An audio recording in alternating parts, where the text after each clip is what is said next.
million Native Indians, 100 million blacks in the slave trade, you are responsible for the crimes of your forefathers. A lot of you white people walk around here like, I never had slaves.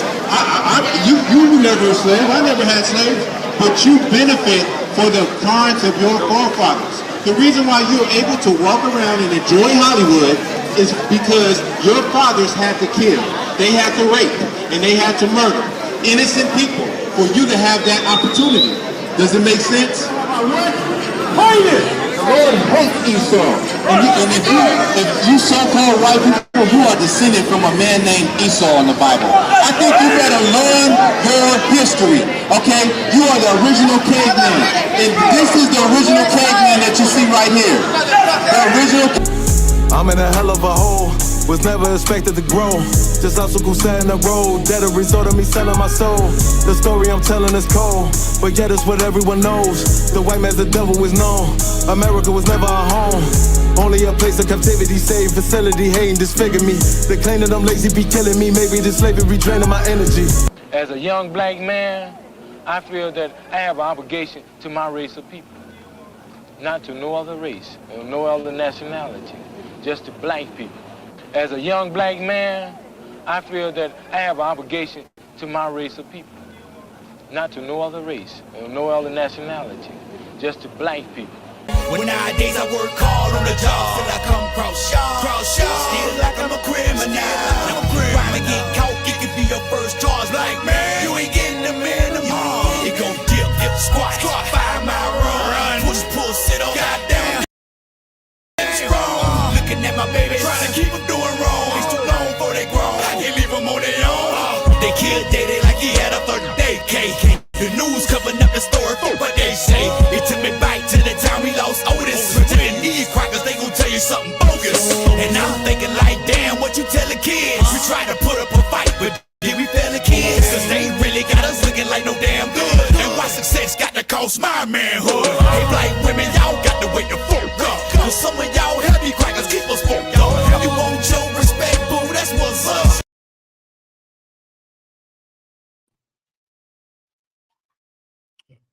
Hey, let's clap it up. Let's clap it up.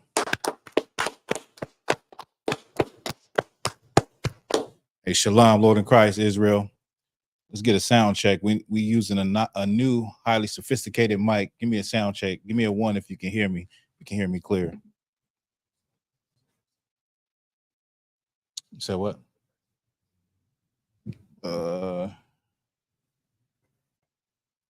Where at? No. It's not over here. Listen, man, I'm precinct officer at the Walker Bar. I was about to say I'm the Walker Bar for Black Authentic Truth. Y'all know what it is. I'm precinct officer at the Walker Bar 5000 under Captain Gadalhar, under Commanding Jenny YAHANNA, under Christ in the I.S.U.P.K. This is the history class. This is scripture breakdown class. We go into history, we go into everything. We touch on all the different topics that's concerning our people and our people waking up and coming back to their heritage. Didn't you have it earlier? So you never had it. It's over there. It's over there on the counter then. The Wada Kodash, Sister Baratha, now good looking now. All right. You got it? Most High in Christ. Yeah, we're going to go into it. I'm going to a story that's in the airways right now, and that's about the brother Christopher Gilbert, brother that was pushed into a lake. They were at a restaurant with quote unquote his friends, and one of them pushed him in the lake. The brother could not swim. For 10 minutes, he was underwater fighting for his life. First off, I want to know if it's any questions in the room. Any brothers got any questions? Anybody in the comments have any questions? All right. I'll let you set that up.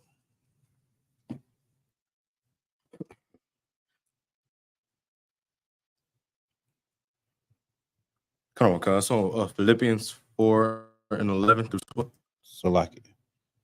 Go ahead. Come on, cuz.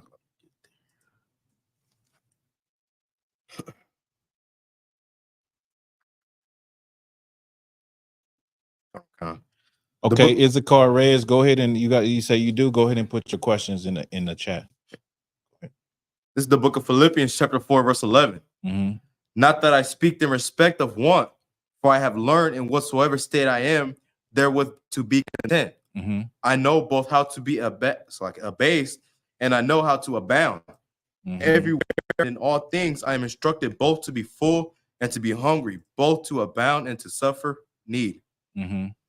So at one point, does your aspirations or like your dreams turn into like greed? Because it's like, I get what it's saying. Like, I know how to be content and still want better things. But at one point, does your want for better things turn into greed and just being greedy and like turn covetous? into greed? I would say there's a point where your aspirations and your ambitions can turn you away from the truth, can turn you from doing the work of the Lord, or just like everybody is not required to do the work of the Lord. When we come into this truth, and you learn the knowledge that you're a God's chosen people, you're not, brothers are not required to stand on the front line and, you know, do what we do. You could be at home, you could pay your tithes, you could, you know, do whatever your profession is, but long as you keep the commandments, the high holy days, you pay your tithes, those basic things, you'll be okay.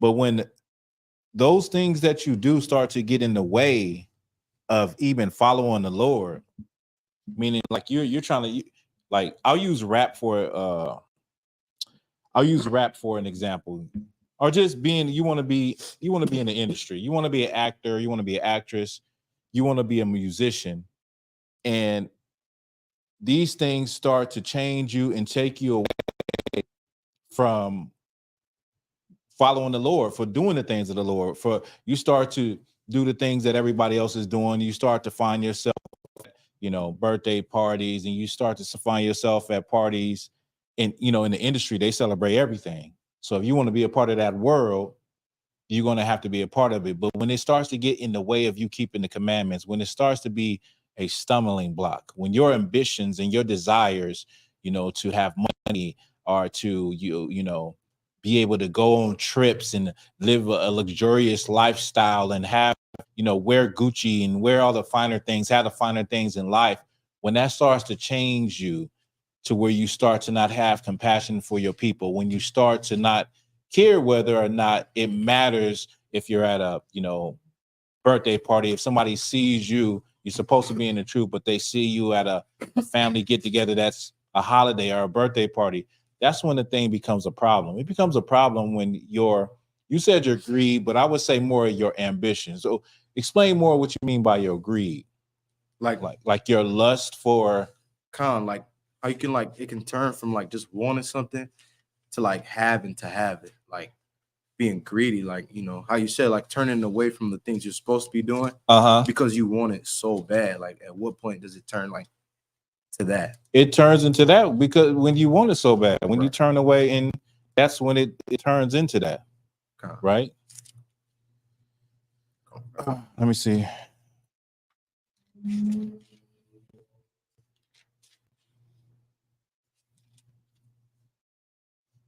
So Issachar, oh, is there any more on that? So like, La, that's it, the word. So Issachar, Reyes, you said each Sabbath y'all doing breakdowns on the Bible, but I couldn't find Genesis 5 or 8. What particularly is your question about Genesis 5 or 8? You talking about chapters, verses? Like, be a little more specific. Salaki, if you could, please. What about you, young man? You got any questions on the scriptures, anything? Yeah, so I'm gonna wait for him to respond. You so chapter, I mean specifically, give me the chapter and the verse, and give me specifically what are you asking, if you could.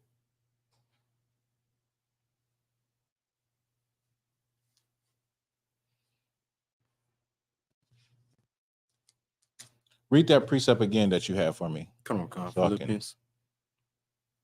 And call it out. The book of Philippians, chapter 4, verse 11. Mm-hmm. Now that I speak in respect of want, for I have learned in whatsoever state I am, therewith to be content. So when you're in the state of want, like we as Black and Hispanic people, we're in the state of wanting all things. We're in the state of what, like, we live where we come from a place of poverty, and we want the things that we see that other nations have, that we see on television, that we see in the magazines. We want those things, right? Go ahead. Come on. Verse 12. I know both how to be abased and I know how to abound. So Paul is saying, I know how to be content. Even though I may want these things, I know how to be abased, meaning I know how to be like humble, but I also know how to abound. I know, you know, when's the right time to say things and not to say things. When is the right time to want things and not care about the things that I don't have? A lot of times we get caught up in what we don't have. Like what you know, that is the issue of life when it comes to Blacks, Hispanics, and Native Indians is, you know, we think about the things that we don't have. And all of our problems usually have to deal with money. They have to deal with what you don't have. Like whether you want to go to school, whether you want to do some things, whether you want to have some things, you want to live in a nice area. These things have to do with money. And usually we don't have a lot of money in our community.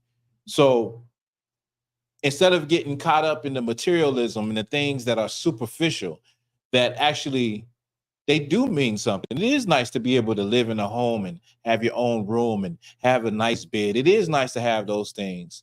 But if you don't have those things, you don't want to lose yourself in wanting and lusting for those things. So you want to be content in all things. Right. And a lot of times I say, you know, you may not have a lot of things, but there are people in all over the world that are doing far worse than you, are in a worse situation than you are. Right.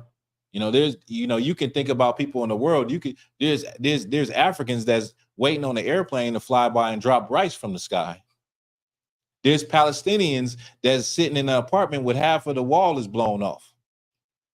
There's people all over the world that are in a worse situation than you are. So the main thing is to be content. You understand? Come on. Let me see. He says, I watched y'all utilize and watching video, but I just got to chapter 4 last Sabbath and y'all did 17, but I'm trying to catch up. So like I don't do the Sabbath class, but like I said, if you have a specific question on something, you know what I mean, put that in the chat. When those brothers, with those two, Alataza and Itazam, when they're doing the class on Sabbath, those two brothers do the Sabbath class. You can ask them whatever you want to ask them about the Sabbath.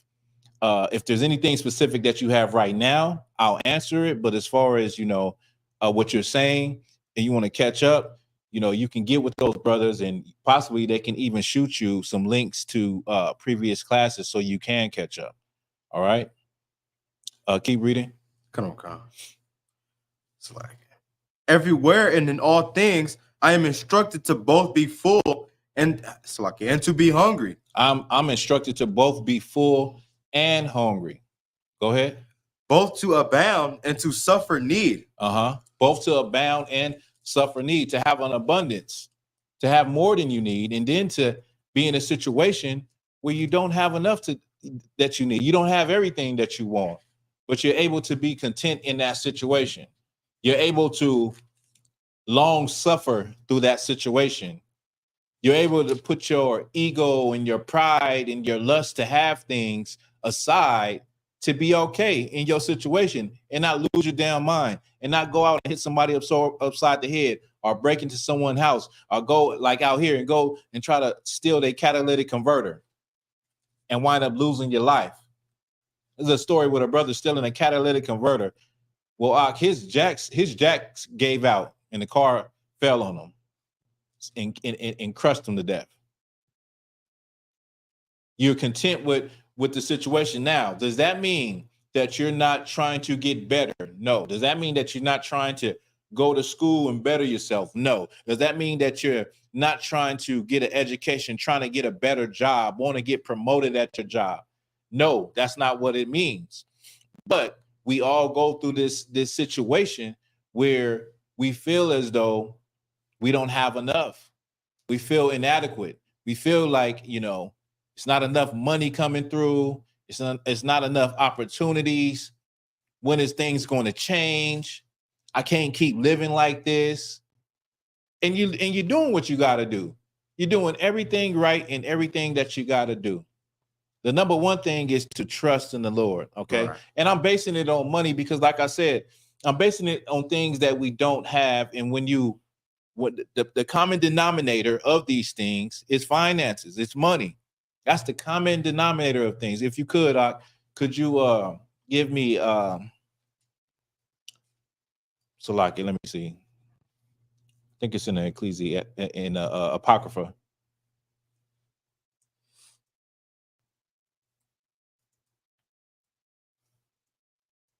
Let's see, it's this one. Ecclesiasticus 11:21. Come on, Con.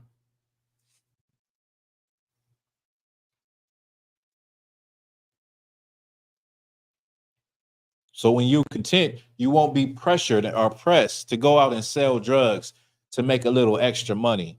A lot of brothers, what I remember is a lot of brothers, including myself, you would get a few pounds of weed, not to just sell the weed, but because you smoke weed, you look at it like this: like, I want to be able to continue my lifestyle, being able to get high, smoke weed. So I'm going to buy some weed, and that's going to give me I'm gonna always have money in my pocket. I'm gonna always have weed to smoke, and I'll have some extra money, do whatever I want to do. I'll be able to stack some money. But that's how our mind think. We think when we're in this situation, it goes to something evil, right? America in this society crushes, our spirit so bad that we don't think of nothing righteous when we're oppressed and we're feeling like we're not feeling content. We don't think of doing something righteous. We think of doing something evil to get us on the good side, to prosper us. Go ahead. Come on. The book of Ecclesiasticus, chapter 11, verse 21. Mm-hmm.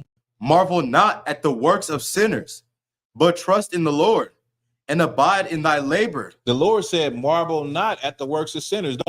Marvel means it's not a good word. It's not saying it in a good way. It's saying you look at him like, wow, damn, he doing it big. He doing, he got this going for him. He's selling drugs. He's doing this.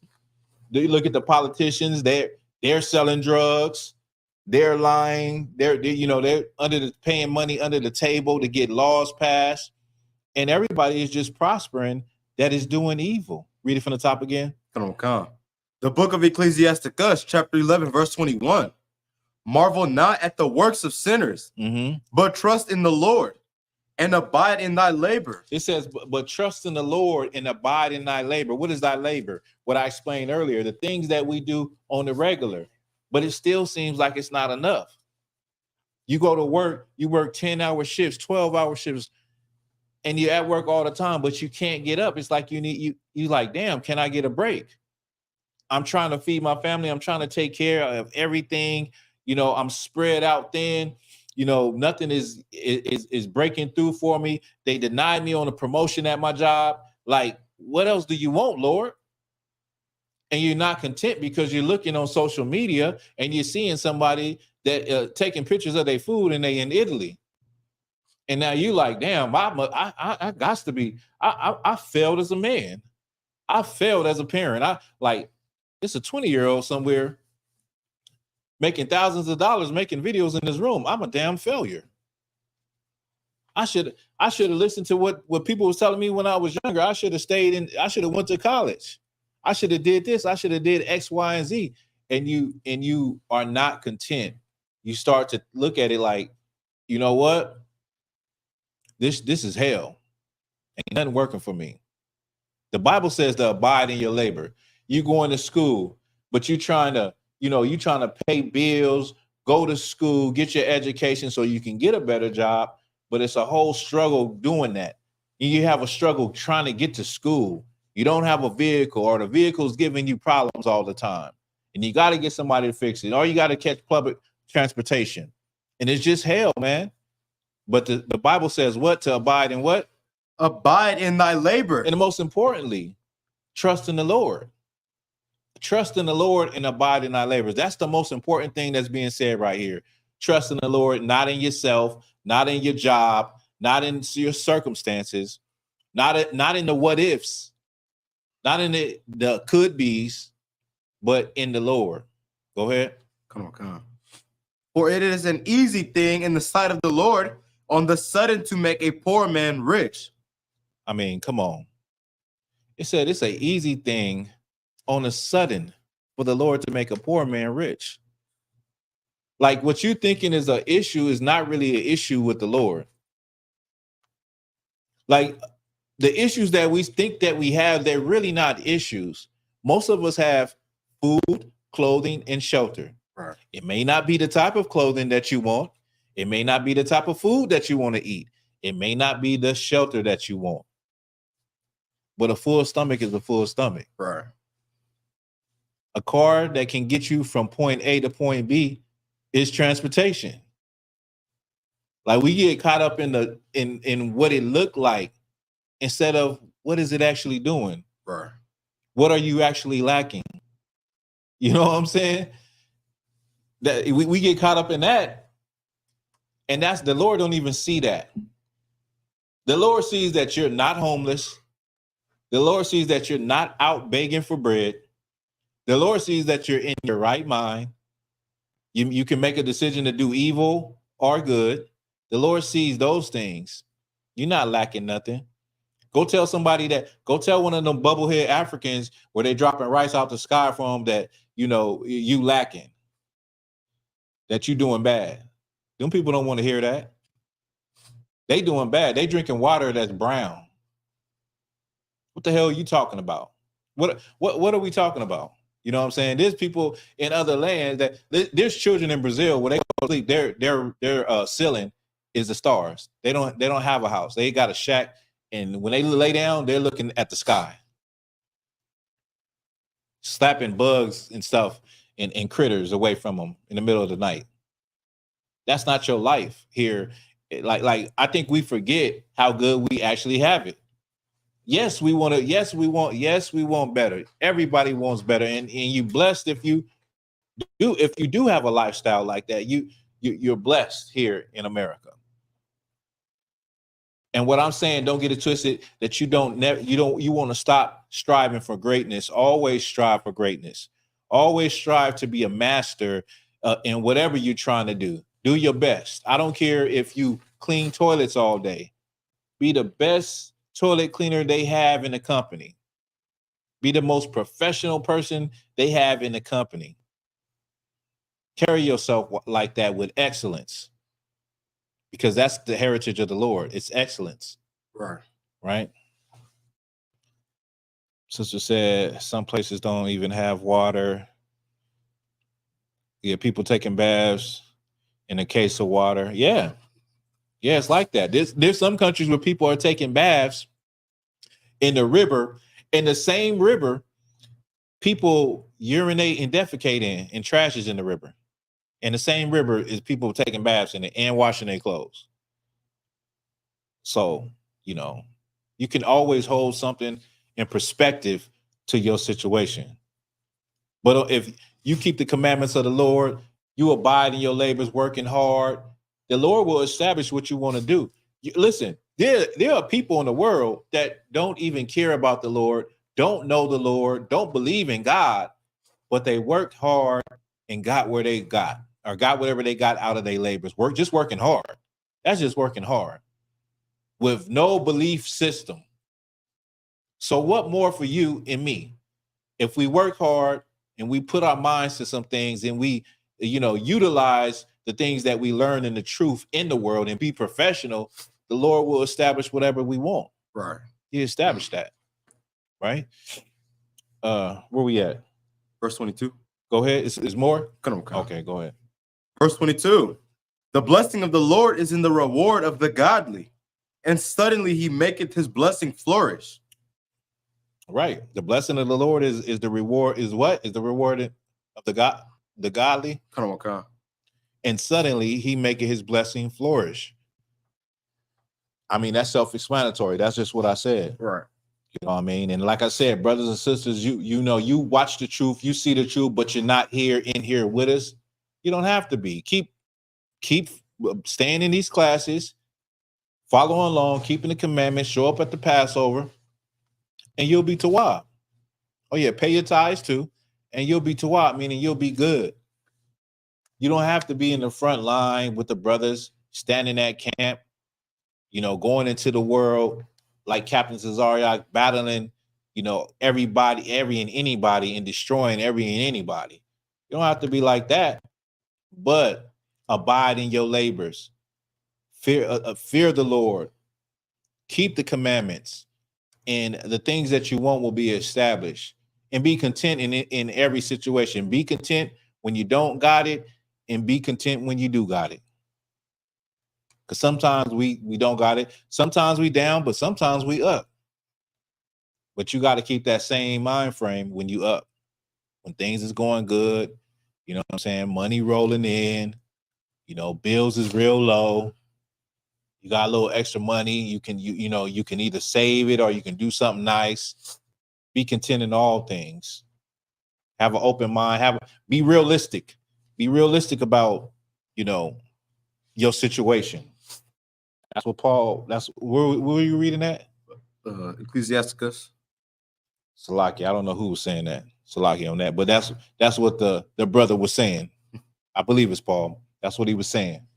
Be content in all things, whether you up or down. Be content. Remember, you know, be realistic. Be realistic about your situation, and keep the Lord first.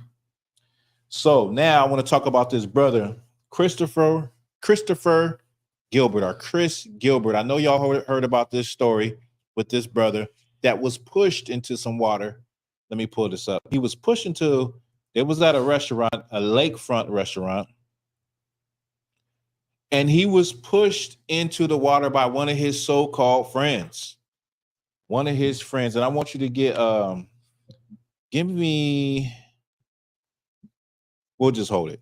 We're going to let me get the article. If you could, so like I should have sent you an article. I didn't send you an article. But if you could give me an article on Chris Gilbert. Come on. Matter of fact, I got a video. Salaki. No, I'm gonna just play the video. Let me get the video real quick.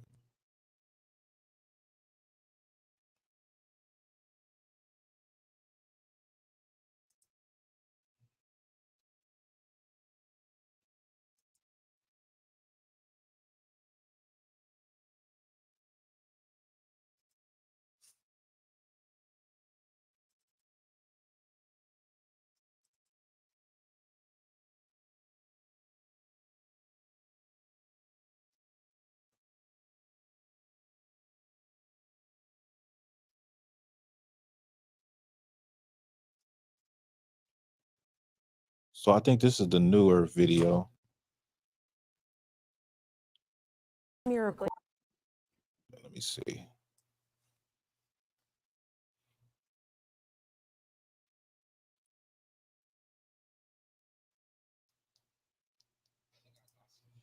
So this video is a newer video.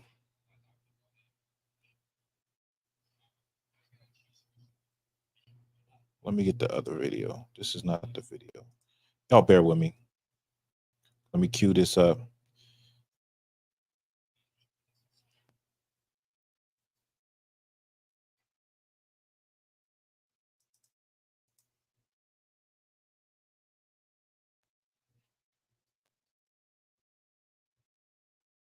The Louisiana Tech University graduate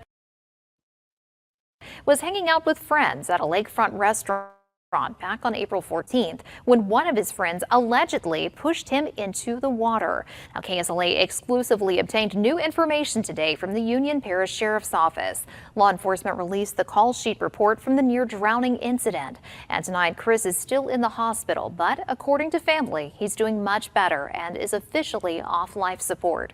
Coming up tonight on KSLA News 12 at 10, KSLA's Jasmine Franklin breaks down the new information from police and new developments in the Chris Gilbert case. Myself back up here. Now, this brother was with all white women, and one of them pushed him in the water. And they said he was in the water for almost 10 minutes underwater. They were saying he was brain dead. They were saying, telling his mother he had 72 hours on the machine. His organs were at 20%, meaning they believed that he was not going to make it. This brother also graduated from Louisiana Tech with a master's degree in biological science. And he aspired to be a doctor. That was his goal, was to be a doctor. Now I want you to look at his friends. I'm gonna rewind this on this video. Pay attention, I'm gonna blow it up to his friends, because there's a video. Okay, let me blow.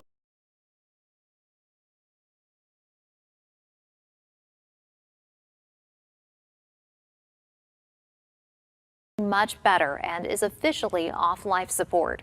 Coming up tonight on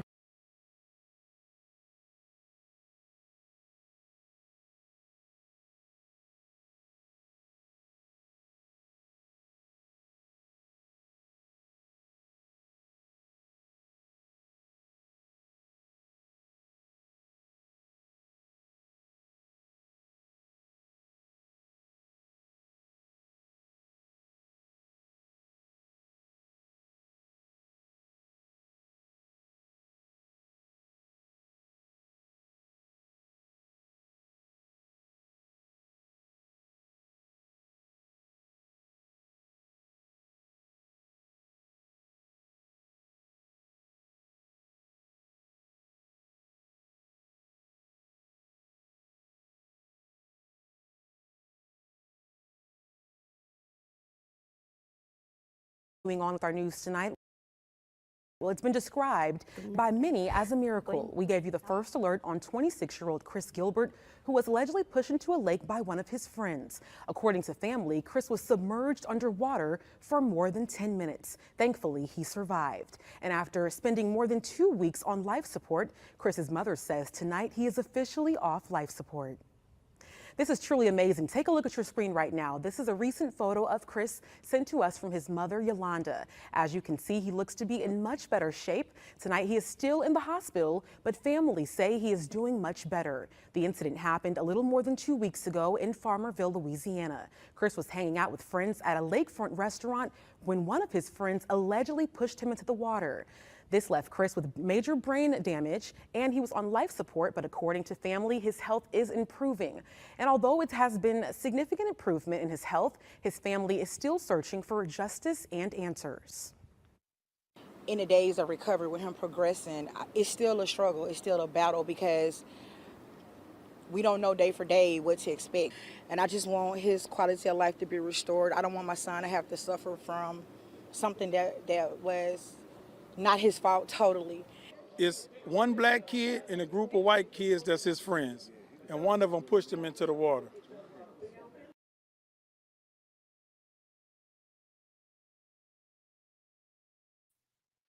Why is it?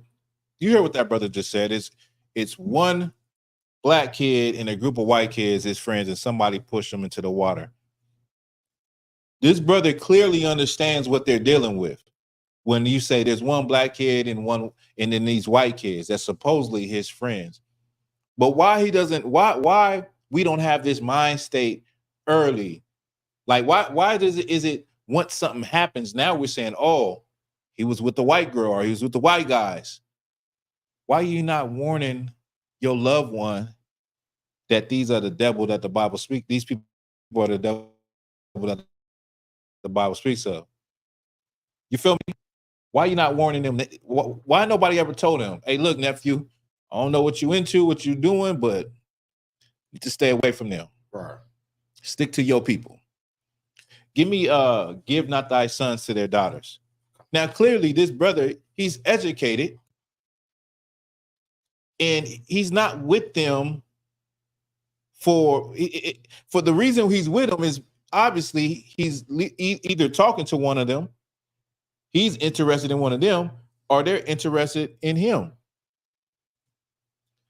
Now, not too long ago, you had the NFL draft, right? And people were talking about how most of these brothers that got drafted, it was white women with these brothers when they got drafted. When they got their millions from the NFL, well, these white women, these group of so-called friends that pushed that brother into the water, they're the same women. They the same women that them brothers is choosing when they get their NFL contracts. They're the same. Right. Go ahead, give me that. Come. This is the book of Deuteronomy, chapter 7, verse 3. Mm-hmm. Neither shalt thou make marriages with them. Mm-hmm. Thy daughter thou shalt not give unto his son. The Lord said, don't make marriages with them. Thy daughter shall not thy give unto thy son. Go ahead. Nor his daughter shalt thou take unto thy son. Right. So I don't know what a brother's father is. And I know they're not in the truth. But they understand the dynamic now that something has happened to this young man, that he was with his so-called friends, his white friends. You know what I'm saying? I don't know if I'm making the point solid enough, but it's like we understand who they are, and it's all fun and games until someone is hanging from a goddamn tree. Right. Now, if this had been at nighttime, like I said earlier, if this had been at nighttime, nobody would have known what happened. They would have said, oh, we were playing and joking around, having some drinks, and next thing you know, Chris fell in the water. And it was just so dark. And the police would have said, what? We see no signs of foul play. They said this on this story. They said that he fell in, but somebody said no, they pushed him in. And they knew that he couldn't swim. They pushed him in knowing that he couldn't swim. You see, it's all fun and games until you're at the bottom of a damn river. It's all fun and games until you're at the bottom of a swimming pool at a house party. I asked somebody earlier to find that for me on Black Authentic Truth. It's a sister that she was at a house party, sister, with her white boyfriend at a predominantly white house party. And she ends up at the bottom of the swimming pool, drowned, dead, and nobody knows how she got there. But everybody's outside around the pool, in the house, having fun, drinking. But nobody knows what happened to the sister. There's another story about a sister that was at a slumber party, grown woman, with about 4 or 5 white women. And she ended up dead at this slumber party, and nobody knows what happened. And then guess who comes to investigate? The sheriff comes to investigate. The sheriff is married to the district attorney of the town. These little small hick towns. The district attorney is cousins with the judge. And nobody ever gets justice. And this is how they get away in these small towns. Like what did it say? Lakefront, Louisiana. I forgot the name of the town, but this is what happens. And I just question, like, what is wrong with our people, especially in southern states, where the history so raw there. Right. What are you thinking about letting your son hang with a whole bunch of snow bunnies? What are you thinking? It happens all the time. There's a story of the brother where they found him. They found his body later, but they found his body with his private parts put in his mouth, his body halfway dismembered. But the last time his mother heard from him, he had called her and told him a group of white men was chasing him on a pickup truck.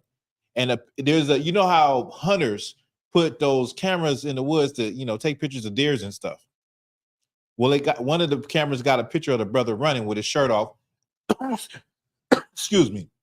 Running with his shirt off, looking back like somebody was chasing him.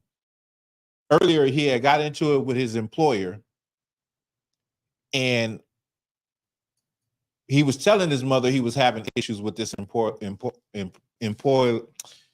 so like with the person that runs the job or whatever. And what ended up happening is he gave one final call and said that he was being chased by a truckload full of white men. Well, they later on found his body dismembered. It had been so long that they found, I'm not going to even say, it's too graphic to say, but he supposedly was messing with a white woman.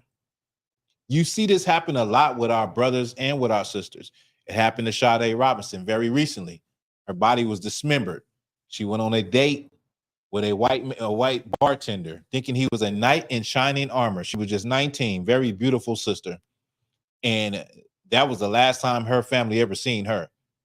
She went out with this man, and within 3 hours, he had already put her to death. And when they went to his house, he had a sex dungeon, and they also found blood that wasn't even her blood. And he had been taking her body part, cut her up, and taking her body parts and putting them in different areas of the hood in Milwaukee to throw police off. But this is the problem right here. It's nothing wrong with loving your people. We done been brainwashed in America to think that we're supposed to look outside of our people for our knight in shining armor. Look outside of our people for the best wife possible, for Snow White. You want to look outside your people for the knight in shining armor and Snow White. But the Bible says this. Go ahead. Okay. The book of Deuteronomy, chapter 7, verse 3. Neither shalt thou make marriages with them. Thy daughter thou shalt not give unto his son, nor his daughter shalt thou take unto thy son. This is a decree from the Most High God himself, right, that we should not sleep with other races. Better yet, that's the wrong term word. I should not have used that. We should not marry other races. We should not look to give our lives to other races of people. Right. As Black and Hispanic men and women. We should be looking at our people like we want to spend the rest of our lives with our own people within our race. We have been brainwashed to think that there's something wrong with that. We have been brainwashed to think that there's something better outside of your people. We have been brainwashed into the idea of diversity and multiculturalism and, all of this garbage that they shove down your throat in the West, in Western society, America and Europe and France. We have been bamboozled. We have been lied to. We have been led astray to think that this is what we should be doing when this was never what the Lord wanted. If the Lord wanted everybody to be together, well, he would have just made one damn race. He would have just made a human race. You get what I'm saying? He would have not made nationalities. He would not gave them their own land. He would have made one group of people. That's it. If the Lord wanted it, think about it. Keep reading. Is that it on it? No, there's one. Okay. And then I want to get Tobit. Come. Verse 4.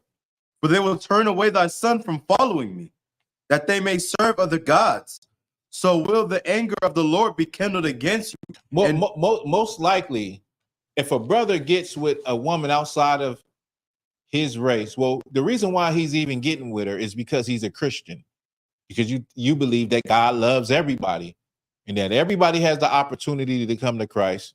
And so that extends to relationships and dating people and, finding out what other people are like. He said that, well, we're all the same up under Christ, up under white Jesus. We're all the same. I love her the same. She doesn't love you. Her spirit is not like your spirit. Right. Your spirit is not like her spirit. Like this extends to everybody. And the truth when it comes to even Africans, because we have a hard time as Black and Hispanic people to think that black people are different from Africans until you find out that you have a different spirit. There's stories right now, a sister that's living out in Ghana. Sisters is getting killed out there. People that have property and buy homes, they come from the Caribbean. They call it the diaspora. They come from the Caribbean. They come from America to set up shop, to buy land, to build their home. As soon as they build their home, they're found dead on their home property. These are sisters going out there, sisters that have made a good life for them out here in America, and made a lot of money going out there because of the return to Ghana in 2019. They had a whole campaign that targeted Black people in America. And now Black people are going back there thinking, I'm going back to the motherland. These are my people. But they get out there and they're murdering sisters. They're knocking down people's homes. They're trying to swindle sisters and brothers when they come out there because they automatically think you got money because you're American. So you thinking you going back to your long lost brothers, but these people don't have the same spirit as you. Right. It don't go no further than welcome, my brother. Welcome to Ghana. Welcome to Ghana, my brother. Welcome to Ghana. It's no further. That's all you're gonna get. But as far as them loving you and treating you like how you think you're gonna be treated because you in the so-called motherland, it's worse than how you think you get treated in America by your own people. Because they don't have the same spirit. Right. That we're not the same people. And it's crazy that their ancestors is the one that sold you. Now you're trying to come back there. And brotherhood and sisterhood. And look what they're doing to our people. Right? Keep reading.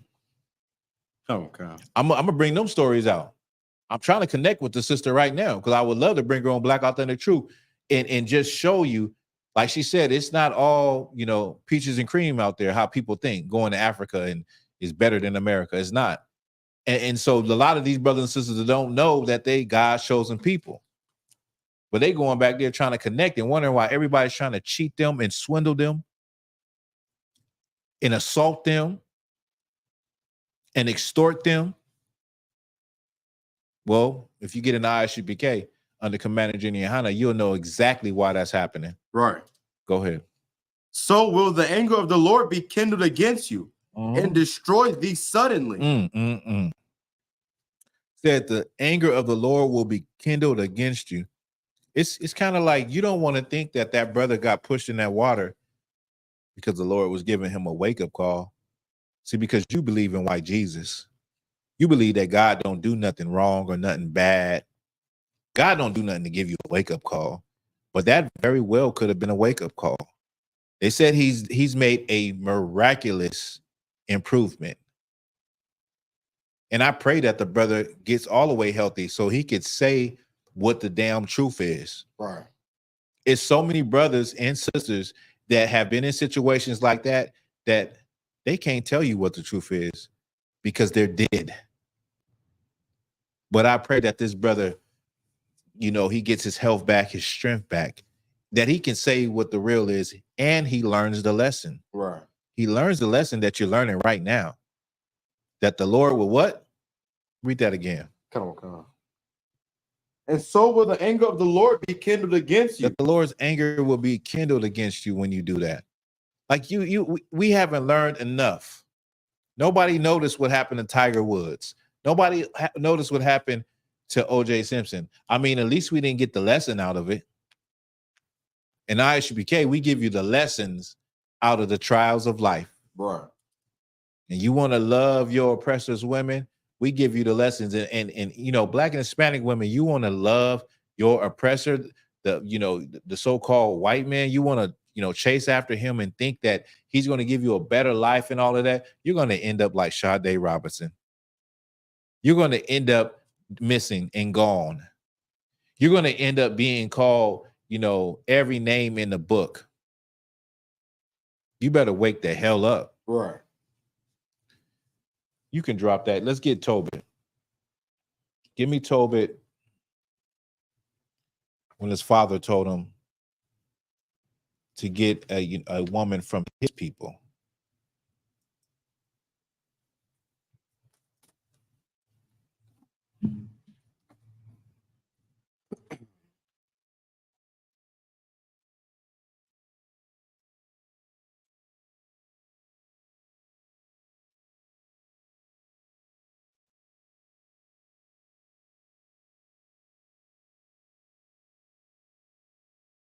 4 and 12.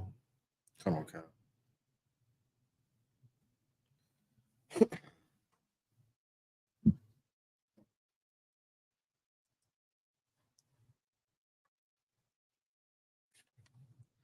This is the book of Tobit, chapter 4, verse 12. Right. Beware of all whoredom, my son, Mm-hmm. and chiefly take a wife of the seed of thy fathers, and take not a strange woman to wife. Take not a strange woman to wife. Beware of all whoredom. You understand? Right. And take a woman from your people. That's whoredom. You being a whoremonger. If you are looking at anything outside of the women of your race, that's whoredom, right? Why is it whoredom? Why would it be whoredom? Think about the precept we just read. Think about give not your sons to their daughters, what it said. Think about that. Why would it be whoredom? Anybody in the comment? Go ahead, young man. Asalaki, Ibad, Yala. Go ahead. It's because we're not supposed to marry them. So like they're not bound to the loss, meaning they can then leave us and then go be with another man, turning them into a whore. No. Okay. So remember in the precept it said she from a different race, Olivia honor. No. So remember in the precept it said, give not your sons and your daughters to them. Right. Because they would do what? Oh. Go ahead. Because it's going to turn them away from following the Lord. It's going to turn them away from following the Lord. So if me as a man, I get with a woman from East India, eventually it's going to turn me away from following the Lord, or I'm going to compromise with her. So I'm following the God of Israel, but she follows Shiva or whatever. And then I say, well, okay, well, maybe I can have, God of Israel and that in the same house. Maybe I can, I keep the high holy days. I still do everything I'm doing, but I'm gonna bring one of her little trinkets in the house, one little 4-armed Shivas or something like that, right? And appease her and make her happy. It will turn you. Yakawan said we would be unevenly yoked and take away from the following of the Lord. Yeah. You're going to go against them following. Yeah. Both of y'all are right. Yakawan and Sister Baratanawe. So you would follow other gods like who? Who in history in the Bible did that? Go ahead. King Solomon. King Solomon did it. So that's whoredom. Beware of all whoredom. You're not going to keep the law, statutes, and commandments anymore if you get with a white woman. She's not going to understand that. If you tell them, we keep the Passover, we do this, we do that, she's gonna be like, what? What's that? What's that? I don't even go to church. I don't do nothing. You know what I'm saying? It's you like Yakawan said, you will be unevenly yoked, and more importantly, you're going to try to appease her for that tail. You're going to try to make her happy. Do whatever you got to do to make her happy instead of making the Lord happy.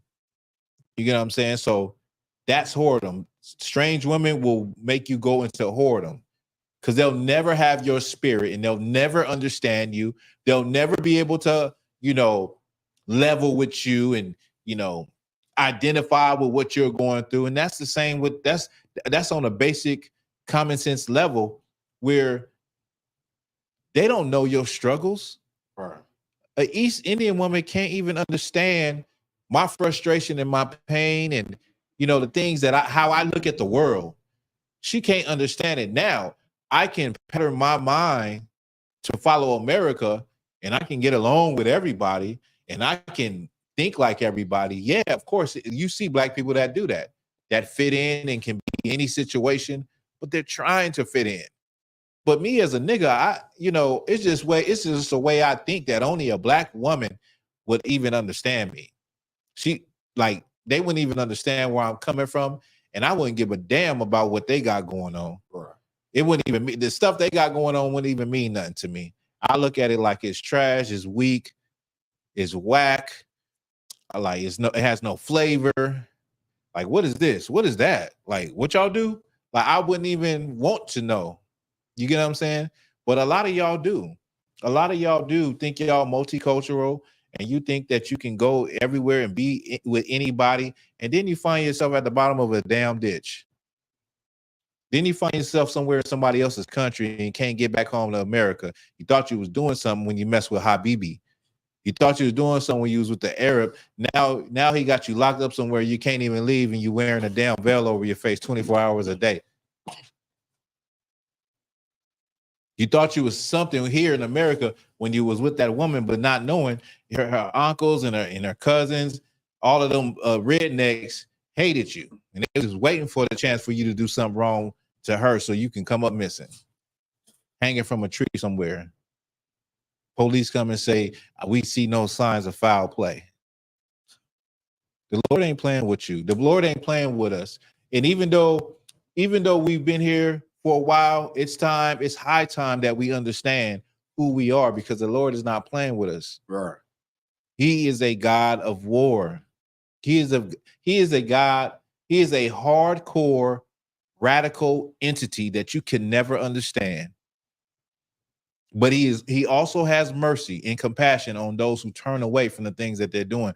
Realize the error in their ways and turn away from that thing. Right. Keep reading. Come on.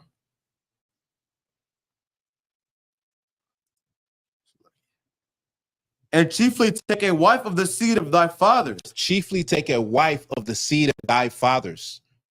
Go ahead. And take not a strange woman to wife. And take not a strange woman to wife. Go ahead. Which is not of thy father's tribe. Which is not of thy father's tribe, which is not of thy race, right? Not of thy people, not of thy stock, not of thy kind, not their kin, not of thy kinfolk. Go ahead. Come on. For we are the children of the prophets. Because we are the children of the prophets. We are the children of God's chosen people, of the patriarchs. Go ahead. Noah, Abraham, Isaac, and Jacob. Noah, Abraham, Isaac, and Jacob. We are the seed. We are a royal seed, a royal priesthood. We should not be mixing and mingling with other races. Go ahead. Remember, my son, that our fathers from the beginning, even that they all married wives of their own kindred. Our forefathers from the beginning married wives of their own kindred. That's where the word kinfolk come from. We kin, next of kin, kindred, kinfolk. Our forefathers married people of their own race. Blacks, Hispanics, and Native Indians. That's who our people married. Go ahead. And were blessed in their children. And they were blessed in their children. Go ahead. And their seed shall inherit the land. And their seed shall inherit everything and inherit the earth eventually. But when you mix, when you sleep with other races and you produce children as a man, those children go through turmoil. They go through a lot because the society we live in says that they are mixed. They have two heritages, and a lot of times they know more of one than the other. So a lot of times they're torn between my black side of the family and my white side of the family. Right. They treat me this way, they treat me that way, or nobody treats me the same. And this is all based on societal views in America of race, of colorism. So you do your children a disservice, and although they still are Israelites, if the father is an Israelite, it is still a confusion. It's a confused life because they're torn because of societal views and the way the world is today. They're torn between this and that, and they can see that neither one of their sides of their family are the same.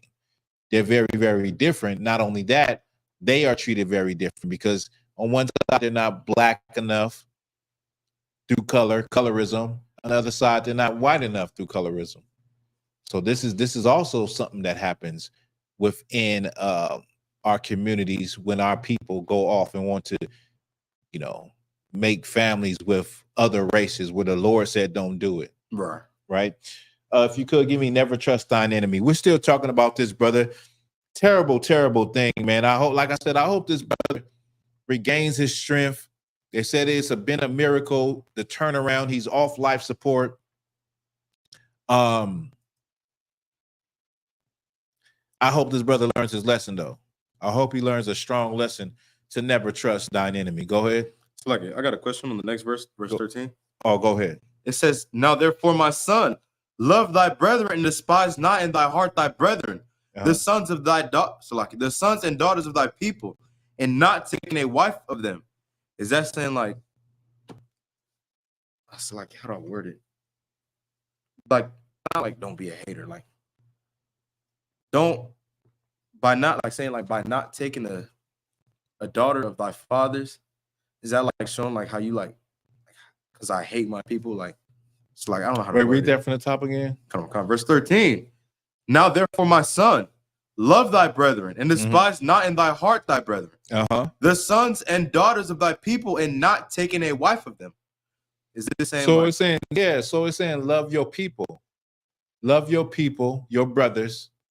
Don't despise your people, and not taking a daughter from them, right? And not choosing to get married to somebody from your people, right? And you're choosing to get married to, in that time, would have been a Persian or a Mede. You know what I mean? I think this is during the time of the Medes, where this Tobit is written, in the captivity of the Medes. We were under the captivity of the Babylonians, and then the Persians came and conquered the Medes. And so now, the Medes came and conquered the Babylonians, right?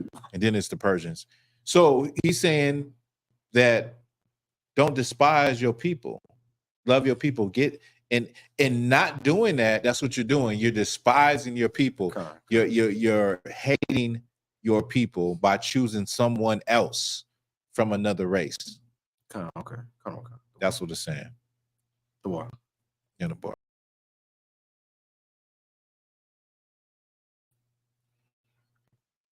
What I asked for? Never trust thy enemy. Yeah. This is the book of Ecclesiasticus, chapter 12, verse 10. Never trust thine enemy. For like as iron rusteth. Only News 12 at 10. It's like, go ahead. Wait, hold on. Keep going. For like as iron rusteth, so is his wickedness. So like as iron rusteth, so is his wickedness. Right? Let me just get back to this area where these are his friends. So they're saying they're all white. His friends is all white, okay?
She's Snow White.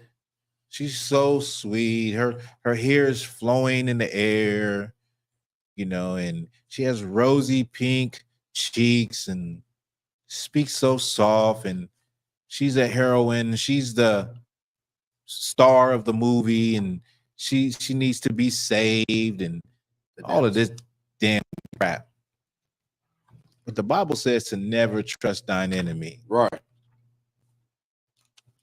And if blacks and Hispanics, and in this case, if Christopher or Chris Gilbert, if his mother and his family members would have known that he was dealing heavily with the devil that the Bible speaks of, Right. then he probably wouldn't have found himself at the bottom of a lake, looking up, reaching, and coming out, falling out of breath, while his white, snow white friends stand there and yell at him and look at him, sit down and look at him. And he thought that these were his friends. Right. You don't need enemies when you got friends like that. I'll tell you that much. You don't need a damn enemy if you got friends like that that will know that you can't swim and push you in the water and see you drown for damn near 10 minutes and don't hop in there and try to get you. Damn, throw a rope in there or something. Didn't do nothing but stand there and yell at you, but knew that you couldn't swim in the first damn place. And this goes back to, you know, this is a very, like I was saying, they need to make this a law where if you push somebody in a body of water, that is a crime. And in this case, you push a black person in a body of water, knowing a lot of black people don't like to even go near water, can't swim. It should be considered a hate crime. Should be considered a hate crime. Go ahead. It's like, could you precept with this with Ecclesiastes 6 and 8? Let me hear it. The book of Ecclesiastes, chapter 6, verse 8.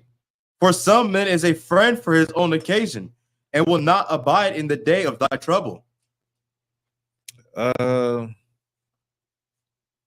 start from verse 7. Like, let me hear it. Verse 7. If thou wouldest get a friend, prove him first, and be not hasty to credit him. For some men is a friend for his own occasion, and will not abide in the day of thy trouble. Nah, I wouldn't precept with this. What that's saying is more like a friend that is, you know, he's a friend with you because it's beneficial to be a friend with you. But when, you know, things get rough, he not going to be around. Okay. You know, so I wouldn't precept with. What I would precept with this is love your own people, because the thing is, it's obvious that this brother, and I'm not coming, this brother, you know, he just got off of life support.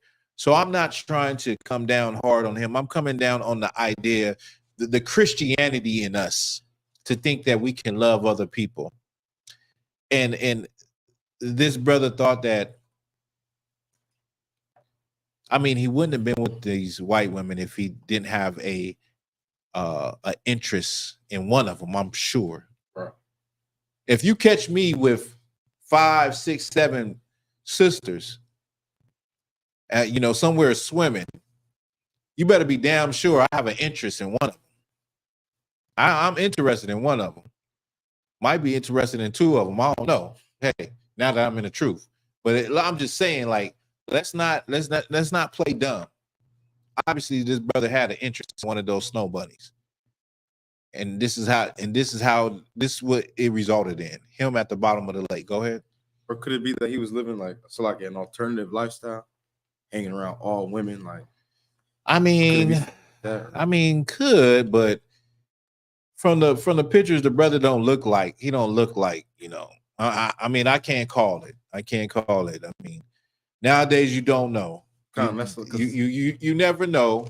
You never know. But even with that being said, at the very least, these are supposed to be his friends. Suppose, quote unquote. I want you to read it from the top again. Let me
Christianity with a passion because our people are so damn hypnotized.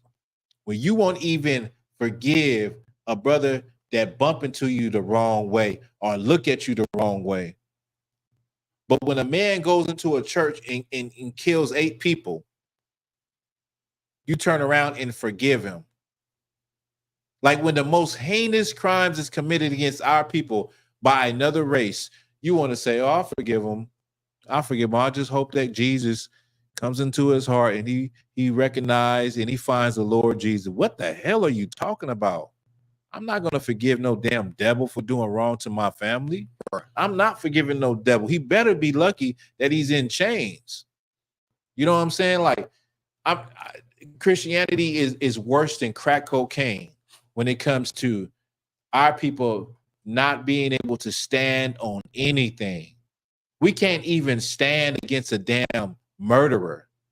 We can't stand against a serial killer. We can't stand against a mass murderer that is not even black. Meaning somebody of another race does something heinous to us, and we want to turn around and forgive in the name of Jesus. What is wrong with us? You got that again? Come on. Give me that. The book of Ecclesiastes.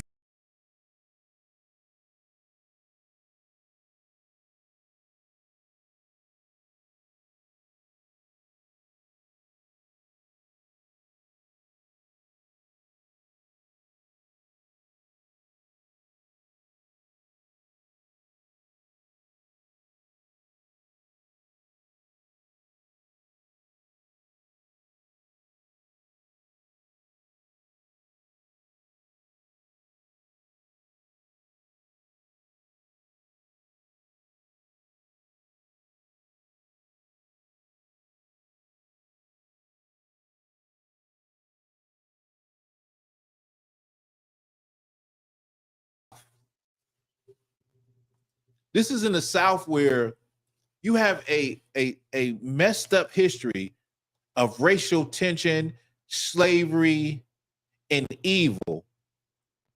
And it seems like y'all in the South, y'all have not got the memo. Like we're in Southern California, and you'll never catch me in a situation like that. Even when I wasn't in the truth. Right. I would never be caught dead in a situation where I'm the token Negro. I'm that only Negro with all of these white people at the beach surfing at night. You know, at a waterfall, at at Magic Mountain, at the mall, at the park, at anywhere, any damn where. It's just not going to happen. Right. It's never going to happen. Until the day I don't have breath in my lungs, I will teach Blacks, Hispanics, and Native Indians, never, ever trust thine enemy. That's right. Because as iron rusteth, so does their wickedness. Their wickedness does get worse and worse and worse. Right. No one would have ever, I have to keep reiterating that. If this would have happened at nighttime, no one would know what had happened. The police would have said, we find no signs of foul play. The friends would have said, oh, we were just having a good time and we heard a splash and Chris was gone. And no one would ever have got the truth. You know how many stories there are like that? There's thousands of stories like that. I'm talking about before the internet ever existed. I'm talking about before video cameras ever existed. Just imagine how many brothers and sisters have perished and no one will ever know what really happened, because nobody is giving up nobody up. Nobody is telling the truth. These devils will hold the truth to their deathbed. When they get on their deathbed, that's when they want to tell the damn truth, because it ain't no reason to fear anything now. They ain't got no more life to live. So then they want to tell the truth. Yeah, when we were 16, yeah, we hung a black man, and yeah, we were a part of that. There's no repercussions now.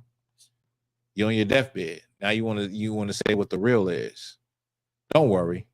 Don't worry. The Lord is, when the Lord return, everything is going to be revealed. And all the shame of the Edomites, of the white race, is going to be revealed. And they're going to pay for every goddamn thing they done to our people in the dark. Everything is going to come to light. There will be nowhere they can hide, no lie. Every rock will be unturned, and every secret will be found out. And we'll know, and the world will know how devilish and evil these people have always been. Right. If you could give me Ezekiel 35:5, and then we'll move on. We'll move on to Nasty Nate, fake Israelites, fake Israelite doctrine.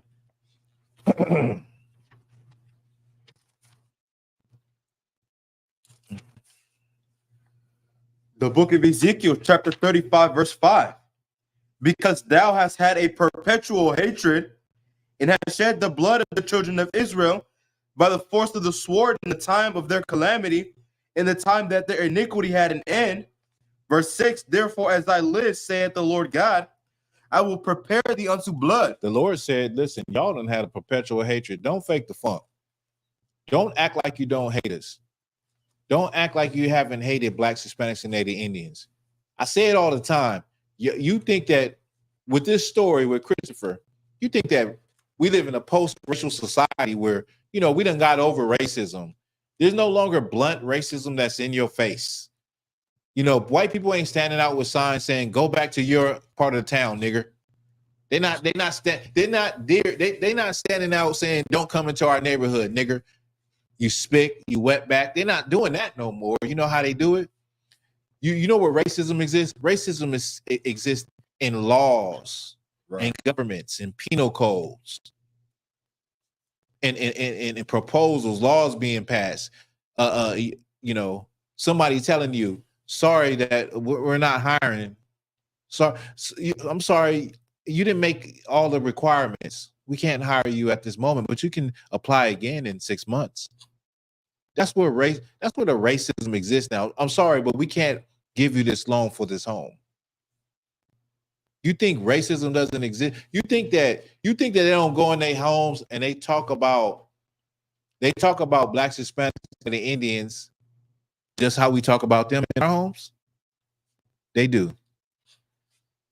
The same way a black man, this has happened to me a million times being in the truth at work. And I've dealt with so many different people, right? Women, men, the same way blacks and Hispanics will say, well, those white people, y'all lower y'all voice. I don't lower my voice. I talk how I talk. Well, those, those white people, blah, blah, blah, blah. It's like that's what everybody I come across, everybody knows it, but that's how we talk. We talk like we don't want them to hear, but we do the. Well, those, the white people, the white people, those supervisors and stuff. The same way we talk, they talk about us. The stereotypes, all of the things that, if they get caught doing in public now because of being politically correct, they get in trouble sometimes. Well, they do that all the time. Just sometimes some of them slip up in public. Some of them slip up on a phone call. Some of them slip up and get recorded on video. They do it all the time. Right. The Lord said, not me, not the I.S.U.P.K, not Commander Junior YAHANNA, not no one else, but the Lord said that they would have a perpetual hatred, meaning a never-ending hatred. Right. The Bible also said, never trust thine enemy. They slick and crafty. So just because you don't see it, and just because of your personal relationships with some white folk that are good, doesn't mean that what the Lord said isn't the truth. Right. Your personal relationships is whatever they may be, but the Lord is talking about a nation of people. He's not talking about one person. I have great relationships. I've had some great relationships. One of my best friends, his mother is white. And I love her because she was a part of my childhood. She took care of me. She looked out for me. Does that change the judgment that is coming to the white race? No. Because that don't change the judgment that's coming to the white race. Right. You're out your goddamn mind. I didn't say that. The Lord said it. It's like a brother. If a brother, let's just say a brother, his father is black, his mother is white. Does he not love his mother? No, of course not. He loves his mother. And if you try to put your hands on his mother, he gonna F you up. That's his mother. Is she a sister in the body of Christ? No, she is not. Doesn't change that she's his mother and that she raised him. That's his mama. She's not a sister. She's not, she can't come to the Passover, but that's his mama. And you violate his mama, he gonna F you up. Right. Like anybody would. So I'm trying to get you to understand that personal relationships mean absolutely nothing. Personal relationships that you have with the white race, whether it's your friends, your boss, people you go to school with, people your classmates, none of that actually really matters because the Lord is dealing with a nation of people. Okay, keep reading. Come on. Therefore, as I live, saith the Lord God, I will prepare thee unto blood. You see, because they didn't hate blood. They wanted to shed blood all the time, and they didn't hate blood. So the Lord said, I'm going to prepare thee unto blood. Him preparing them unto blood will be World War III. Go ahead. And blood shall pursue thee. If thou hast not hated blood, even blood shall pursue thee. Since you didn't hate blood, you didn't hate beef. You didn't hate drama. You didn't hate smoke. You wanted smoke. Now the Lord is going to prepare smoke. Right. You want the smoke, the Lord is going to prepare it. Go ahead. Okay. Verse 7. Thus will I make Mount Seir most desolate. The Lord said he's going to make Mount Seir most desolate. Go ahead. And cut off from it that passeth out and him that returneth. And I will fill his mountains with his slain men. In thy hills and thy valleys, and in all thy rivers shall they fall that are slain with the sword. Verse 9. I will make that. You could drop it. Come on. I think I made the point. Right. The point is that they had a perpetual hatred for us, and they still do. And then everything that they got coming, they deserved it. They worked for it. They worked hard to get this. They worked hard to get this judgment that the Lord is bringing. Right. They didn't want. They wanted smoke. They wanted smoke with the Lord's people. They still do. They still accuse the Lord's people night and day. They are the accuser. And guess what? When the Lord returns, when the angels return, they're going to accuse. He's going to accuse them. He's going to bring smoke to them. They wanted fire. They wanted brimstone. He's going to bring that to them. They want to drop bombs. They want to make places desolate. He's going to bring that to them. They want to put people in subjection. They want people beneath them. They don't want to give people a chance or opportunity. He's going to bring that to them. And that'll be righteous. That's righteousness. That's justice. Okay. If you could, give me Mark 10 and 8. And let me get this video with this fake Israelite. Real quick, Mark 8 and let me see. Let me present this video. So you said 8 and 10? Yes, Mark 10 and 8. I'm sorry.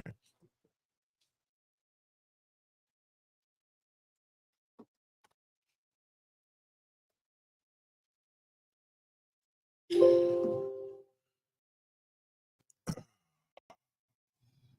see. Marriage. Can I have a wife? Can I go marry another wife? Well, get that in 1 Timothy. The true You know what I saying. like better? I like 1 Corinthians 7 and 2 better. Yes, sir. Nevertheless, to avoid fornication, To avoid sexual sins, let every man have his own wife, and let every woman have her own husband. now Timothy 3 and 2. 1 Timothy chapter 3 and verse 2. A bishop then must be blameless. The The husband, word bishop means head or leader. Go ahead. the husband of one wife. So now people go out and do whatever they want, but it don't change what's written. So this is everybody know who this is. I don't need to say who the purple cat is, but This has been an issue in the truth for a long time. People that leave the truth and start new doctrines. Now, this brother on here is asking him about, he's heard that he can have more than one wife. And this cat that runs the purple group goes to a few precepts to say that you can only have one wife. Now, we're going to get it in the Bible, what the Bible says. So if you could give me Mark 10:8 and give the actual real understanding of, having one wife, having none, or, having multiple. Go ahead. The book of Mark, chapter 10, verse 8. And they twain shall be one flesh. So then they are no more twain, but one flesh. So I think you probably want to skip up one, right? Maybe. Verse 7. For this cause shall a man leave his father and mother and cleave to his wife. Mm-hmm. And they twain shall be one flesh. Right. So then they are no more twain, but one flesh. So the scriptures say, this is in Genesis also, this is Christ speaking. It says, when a man leaves his mother and father, he gets a wife and they become one flesh. Okay. And I think that what people get hung up on is the one flesh. Now, a man can have more than one woman. That is not against the law. But whenever you become one flesh with a woman, you're becoming one flesh with that woman. Now, if you have more than one woman, you are still one flesh. It doesn't negate the fact that you have another wife. You understand? But people hear one and think, oh, I see. And what I'm explaining to you is a Christian way of looking at the Bible and looking at the precepts. So if you could give me Deuteronomy 21:15. If you could, wait, hold that. Skip down to verse 11, because we need that. We need verse 11. Come on. Verse 11. And he saith unto them, whosoever shall put away his wife and marry another committeth adultery against her. And if a man shall and if a woman shall put away her husband and to be married to another, she committed adultery. So it doesn't say if he keeps his wife and marries another woman, it's adultery. It says if he puts her away. So this is Christ again. He's saying, because they're asking him, the apostles are asking him. They're asking him this question about putting away a wife. So if you put your wife away in order to get another wife, she eventually is going to go be with another man. So it's like you're forcing her to commit adultery. Right? You're committing adultery by putting her away, because eventually she's going to be with another man, but actually she's your wife. But you've seen some other chick that you want, some other bride, some sister you want, and you like, I want her, I don't want you, the hell with you. And so that is saying, a lot of people think that it's saying that you should just stay with one woman. It's not saying that. It's saying that when you put her away, naturally, if a man, even now today, if a man was to break up with a woman, naturally, he just say, I don't want to be with you no more. Naturally, she's going to be with another man. All right. That's a given. That's guaranteed. And you're committing adultery by putting her away. It's not saying if you get another woman and keep her, you're committing adultery. It's saying if you put her away, you're committing adultery. Now give me the Deuteronomy 21:15. Oh, God.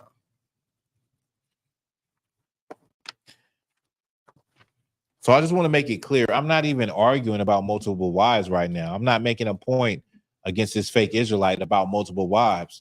What is the point I'm making, if you could tell me? Go ahead. Is it where there's no law, there's no sin? No. Simply, I'm making a point about the truth of the Bible.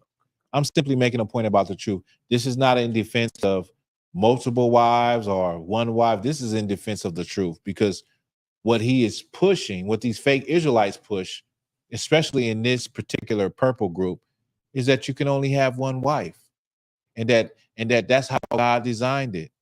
And we're going to get some more on it. Go ahead. The book of Deuteronomy, chapter 21, verse 15. If a man have two wives, one beloved. If he have what? if a man have 2 wives. I thought the fake Israelites believed in keeping the law. I thought they believed in the law of Moses. Go ahead, read it from the top again. Come on. The book of Deuteronomy, chapter 21, verse 15. If a man have 2 wives, one beloved and another hated, and they have borne him children. So it's talking about if a man has 2 wives, one of the wives he loves, and one of them, he has a lot of problems with. He hate her. Go ahead. And they have borne him children. And they both had children. They both had children. Go ahead. Both the beloved and the hated. And if the firstborn son be hers that was hated, then it shall be, when he makes his sons to inherit that which he hath, that he may not make the son of the beloved firstborn before the son of the hated, which is indeed the firstborn. Right. So it's saying that if a man has 2 wives and he has one that he loves, the one that he hates, when it's time to give the inheritance, he can't give his inheritance to the one that he loves firstborn if the one that he hates had a child first. He got to give it to that one, right? Because that would be like playing favoritism, because you love this rib, but she didn't have your first son. The one you don't like had your first son, but you want to give it to the one that you do like, that son. You got to give it to the one who had the first son, period. Right? But that's not even the point of this breakdown. The point is what we just read in the beginning. Right. If a man has 2 wives, okay? You said so they're fake because they don't want many wives. They're fake Israelites because they're not in the truth. Right. Because they don't break down the Bible properly. It doesn't have anything to do with what we're talking about is wives, the subject, but the point I'm making, like I just said about 3 minutes ago, this is really not about more than one wife. This is about the truth of the Bible, and they're not breaking the Bible down properly. Now we're going to go to give me what did they pull? Give me 1 Corinthians 7:2. This is what they just pulled to make their point. But you see how I just came with different precepts to make my point. They pulled 2 precepts. Go ahead. The book of 1 Corinthians chapter 7, verse 2. Nevertheless, to avoid fornication, let every man have his own wife. It says, I want you to hear the key to this is to avoid fornication. What is fornication? Fornication is unlawful sex. Now, in this video, this Nasty Nate 7 said that fornication is sexual sins. That's he Christianized it. Okay, he Christianized it. So fornication, to be very specific to the law, is unlawful sex. What is unlawful sex? Abad Yalla, give me some examples. Alternative lifestyles. Alternative lifestyles. LGBTQ is unlawful sex. Young man Jeremiah, what is unlawful sex? Give me an example. No, he just said that. Give me something else. Something that would be an unlawful between unlawful sex, other than a man being with a woman. With another man with another man or another wife. Adultery, yes. Adultery is unlawful sex. What else is unlawful sex? Bestiality is you doing something with an animal is unlawful sex. What else is you did I say what you was gonna say? Lie. Go let me hear it. Sex with a woman when she's on her flower. Okay, okay. Intercourse with a woman when she's on her flower is unlawful sex. Another unlawful sex is what was on the tip of my tongue? A son sleeping with his father's wife, unlawful sex. A father sleeping with his daughter, like incest. There's so many things that are under the umbrella of unlawful sex, but the Christian church thinks that unlawful sex is a man sleeping with somebody outside of his marriage, or a woman sleeping with somebody outside of their marriage. You're correct, Sister Barathan. I was sleeping with a B, sleeping with your sister. Another thing is unlawful for a man to do is to sleep with 2 sisters. You not at the same time, but if you sleep with one sister and then later on you get with her sister, that's unlawful. Also, what's unlawful is you to sleep with a sister and sleep with her mother. These are things that you see happen all the time in the black community. All the time. That's fornication. Go ahead. Go from the top. Come on. The book of 1 Corinthians, chapter 7, verse 2. Nevertheless, to avoid fornication, let every man have his own wife. So to avoid fornication, to avoid doing these type of weird things, you want to have a wife. Now they're getting to your own wife. Go ahead. Come on. And let every woman have her own husband. And let every woman have their own husband, meaning to avoid fornication. So for a man to avoid sleeping with multiple women, for a woman to avoid sleeping with multiple men or being a prostitute, for a man to avoid, sleeping with a goat or whatever the case may be, you need a wife. Because if you are burning and you have a desire, you need to have a wife to quench that desire. And same with a woman, you need to have a man to quench that desire, a husband, right? Yes, that's correct too. Sleeping with another man while you're married. Go ahead. Come on. Verse 3. Let the husband render unto the wife. You can drop that. I'm sorry. This is what the precept they read. Now give me 1 Timothy 3 and 2.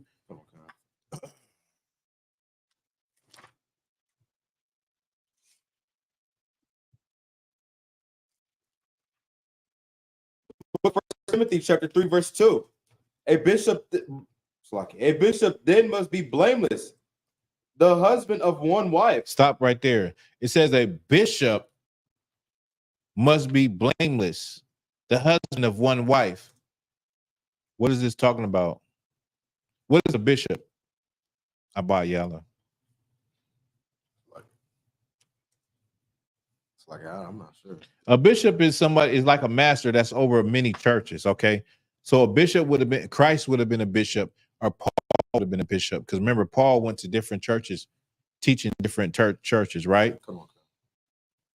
What this precept is talking about is the one wife is the truth, the husband of the truth. You understand? Because why? It says they must have one wife, correct? Come on. Well, Paul didn't have no wife. Right. Christ didn't have no wife. Right. It's not talking about an actual physical wife, right? Now give me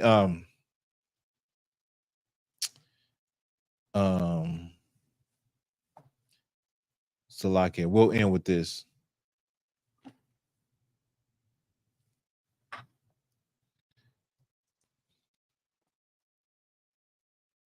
Listen, I'm an officer of 5,000 in the I.S.U.P.K. and I know more than your leader of your school. A young man in a school of under Commander General YAHANNA knows more than Nasty Nate. Right. Knows the Bible better than him. And that's what happens when you leave the truth. You start your own faith camps. You lose the breakdown, and you're going to come up with a whole new different doctrine that goes against what the Bible actually says. Give me Matthew 22 and 2.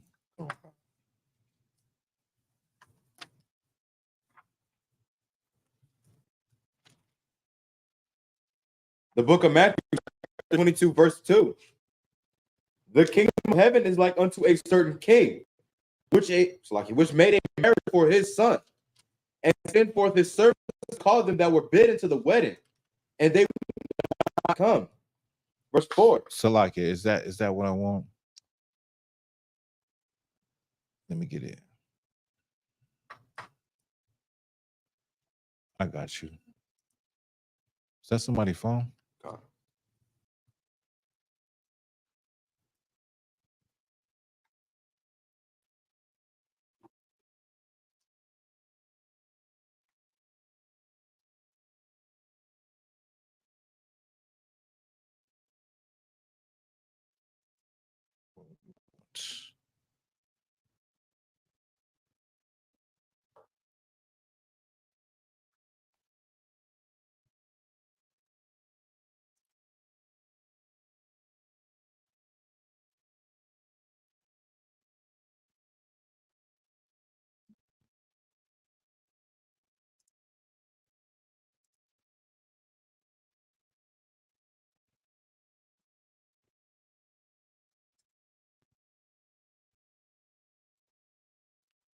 Salakia.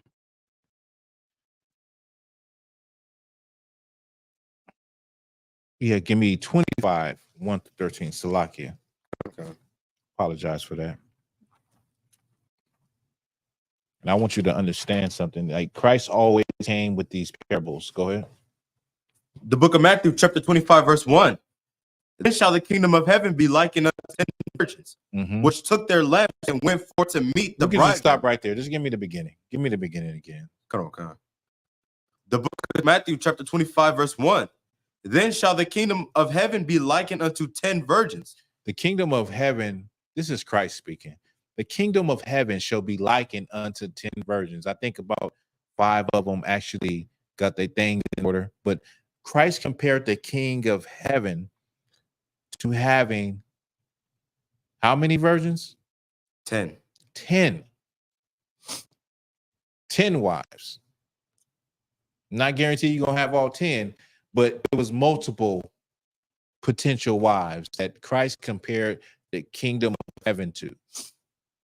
So if having more than one woman or more than one wife was such an evil thing and a thing we shouldn't do, why would Christ, who is going to sit on the throne of David and at the right hand of the Most High, use this parable? Right. Why wouldn't he just use something else? If it was so evil and it's something, you know why Christ used the parables that he used? He used them because this was happening then. Right. He used parables that people can understand because that's what people actually saw. And that's why he used parables like the sower and the seed, because people actually understood what sowing a seed was. On dry, on this ground, on fertile ground, on fertile soil. He used these different type of parables because people live this life and they could understand it. So your fake camp Israelite leader doesn't know the Bible. He doesn't understand the breakdowns of the Bible. The breakdowns of the Bible and the truth are in the home of the truth since 1969. If you could give me the history real quick, and we'll end with this. Give me the history on marriage, on monogamy. Okay. I want to get the history on monogamy, okay? Put this up there for y'all.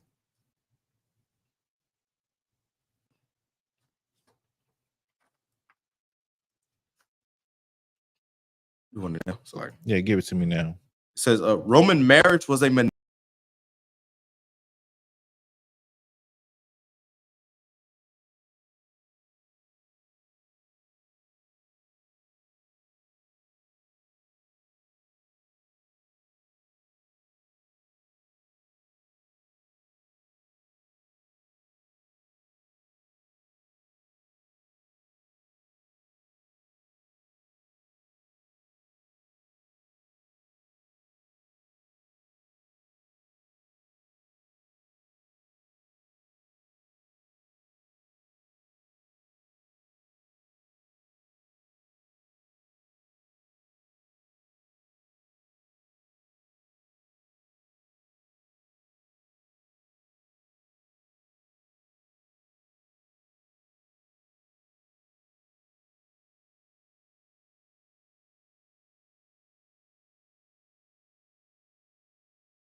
Salakia, you said it was no sound? Give me a 1 if y'all can hear me. Did the sound go out for anybody else? I see the trooper. Did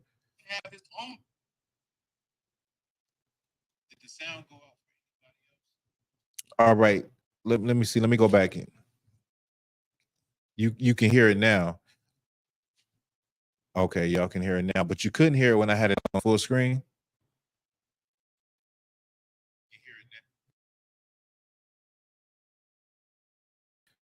No sweat.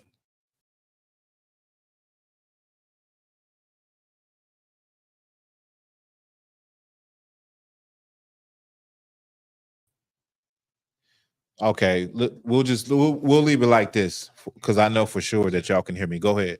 Okay. Marriage was in ancient Rome. So like it for that. Marriage in ancient Rome was strictly a monogamous institution. Uh-huh. Under Roman law, a Roman citizen, whether male or female, could have only one spouse at a time. Oh, so under Roman law, you can only have one spouse at a time, meaning like you could have multiple partners. You just got to get married and you got to get divorced. Go ahead. The practice of monogamy distinguished the Greeks and Romans from ancient civilizations. So the practice of monogamy distinguished the Greeks and Romans from other ancient civilizations. Go ahead. In which elite males typically had multiple wives. So typically other nations had multiple wives. Go ahead. Walter Scheedel believes the Greco-Roman monogamy may have arisen from the relative egalitarianism of the democratic and republican political systems of the city-states. Egalitarian, I forget the word, but the word is egalitarianism. All right. So that word means that's where you get marriage today, meaning marriage is like a partnership today. So, you know, when that's what that piece of paper is all about, like things getting split in half. Go ahead. The aspect of monogamous institution was later embraced by early Christianity, which in turn perpetuated it as an ideal. Go back. You got to go back to the part. That's a heavy part with Christianity. Go ahead.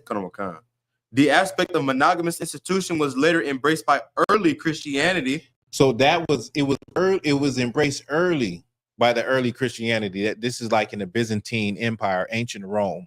Okay, that Christianity, which is the Roman Catholic Christianity that branched out to Protestant, Catholic, Baptist, all of those different, like Christianity that we know today is under the umbrella of the Roman Catholic Church. Go ahead.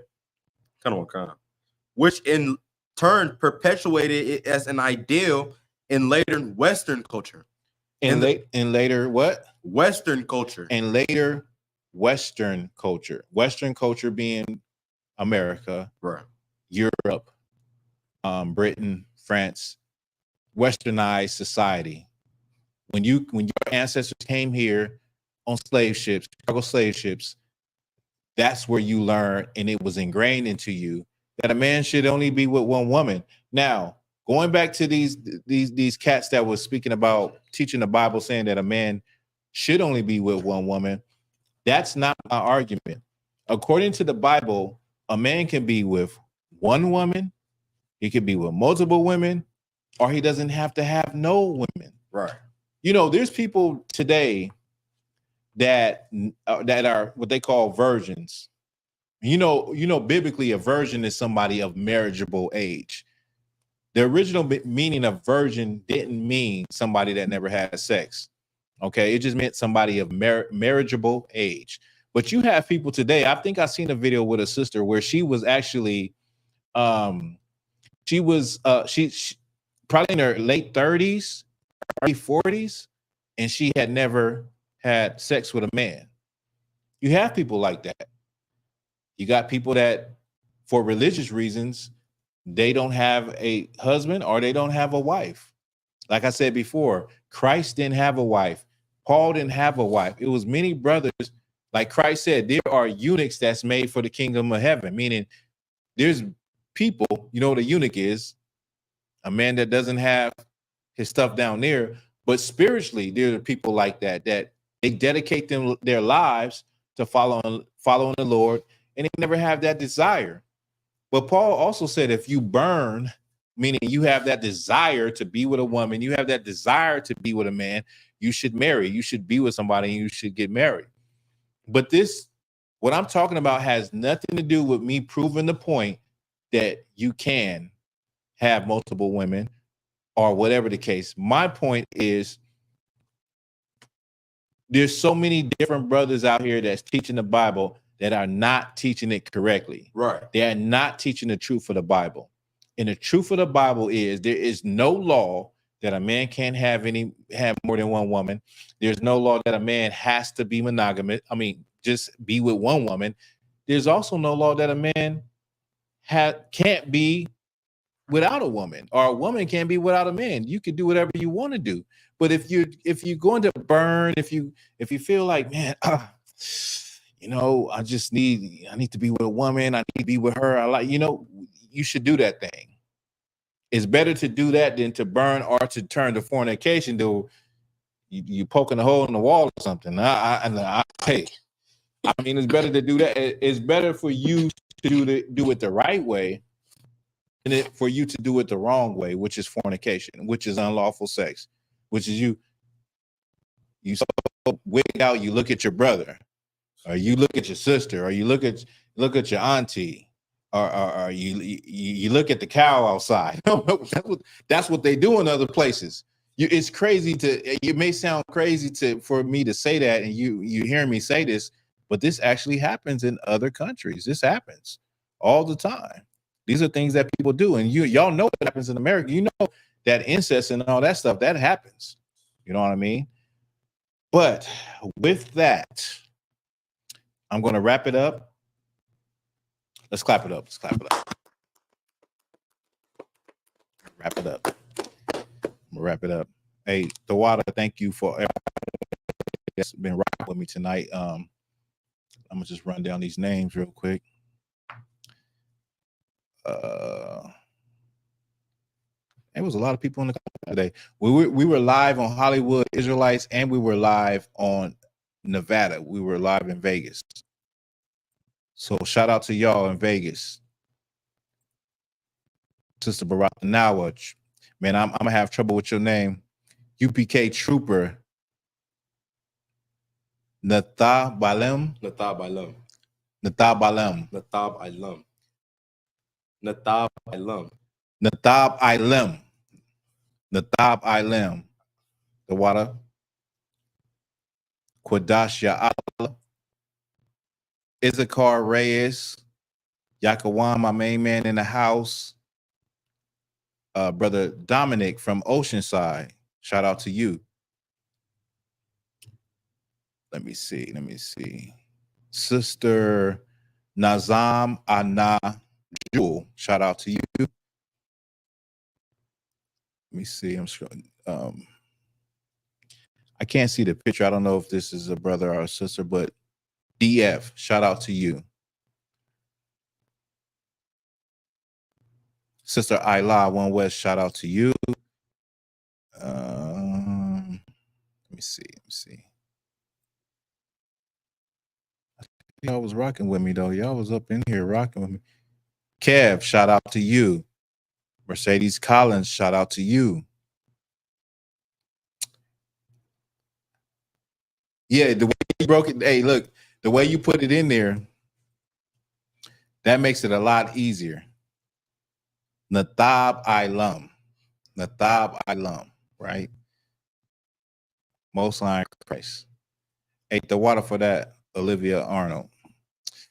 Yeah, so we'll be back, man. I'm working on some heavy history. Like I told y'all, I was supposed to have been going over Exodus and just showing Moses in the historical record and showing as we read the Bible and we see the life of Moses, just showing the life of Moses when he killed the Egyptian, how he had to flee, and how he was going to be the next to be on the throne of ancient Egypt, because he came at a time where the Pharaoh had no son. He only had a daughter, that daughter that took Moses in. And so when he killed the Egyptian and he fled, they had to get someone else to take his stead. And that would have been not the Pharaoh of the Exodus, but the Pharaoh that is the precursor to the Pharaoh of the Exodus. And I'm just working on it. I'm trying to get it right so I can present it in the right way. But the water for y'all, which means thank you. And I appreciate y'all for rocking with me. I will be back next Wednesday and we will go hard. And yeah, we'll get it in. Let's clap it up. Hey, stay tuned. I'm gonna play these these skits. All right. Shalom, Israel. Yo, Kendrick is dead. This is over. This is not even a debate. This is over. Drake spent double agents. Every diss Kendrick made is bullcrap. Not close. It's not even close. The breaks, I heard your finish, you don't want me no more. Okay. There's 3 ghosts left, and I see 2 of them kissing and hugging on stage. I love her to death, and in 8 bars I'll explain that phrase. It's nothing nobody can tell me. I don't wanna talk on no silly. You know I got language barriers. It's no accent you can sell me. You're cold and ivory, know I'm a selfish nigga. The crown is heavy. I pray they my real friends, if not, I'm YNW. I don't like you popping shit that's for real. For him, I hear it the beef. What really are we talking about here? This is a full setback. I'm not gonna lie. Drake murked Kendrick Lamar. I don't want to hear none of that shit. Destroyed. It ain't even close. The Kendrick gaslighting is great. Not even close. Boys just want to see Drake fall. I'm convinced. He been at the top. They talking about Drake fans. I see Kendrick fans going on right now. Boy out here beating on women? Crazy. Beating women is crazy. I.U.I.C.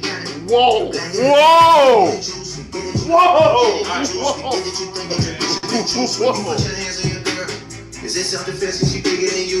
Hold on, what y'all say, nigga? Turn this shit off.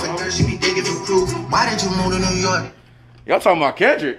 We talking about Kendrick and Drake. Man, that nigga Drake trash as hell. You know that too, boy. What was trash? The whole motherfucking song was trash. Which one? Drop and give me all of them. Nigga, first of all, tell me. First of all, Drake's a pussy. How? Okay. And I know you know that too. How? He not like that. He not like that. Hold on. Kendrick is like that. Stats. Kendrick is like that. How? He from Compton. But he's not from no hood. Toronto. What that mean? Kendrick Lamar is raising his son that's not here. Kendrick Lamar disappeared to New York for 5 years. Baby TV right now. Taylor Swift approves his music. It's not close. You see what these brothers is talking about? This can get out of hand real fast. The moral of the story is respect someone else's opinion. Keep it pushing. You know what? The wall's right, man. I lost my mind for a little bit, man. The wall's right, man. Yeah, this shit don't mean nothing to me. Man, fuck that nigga Kendrick. Fuck that nigga Kendrick. Man, fuck Drake. What you mean, fuck Drake? I told you that Drake had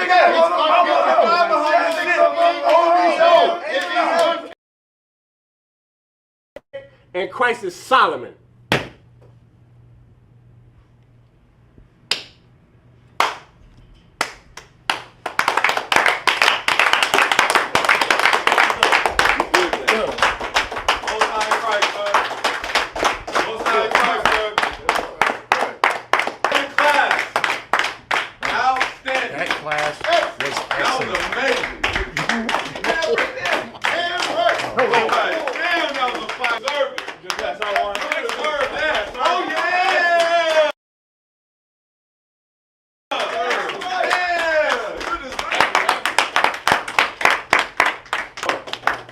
Where did you get that breakdown? The Lord. Like it, sir. General behind me see your class. He said, well done. Like it. Fried chicken, napkin. Put that on the table for me, warrior.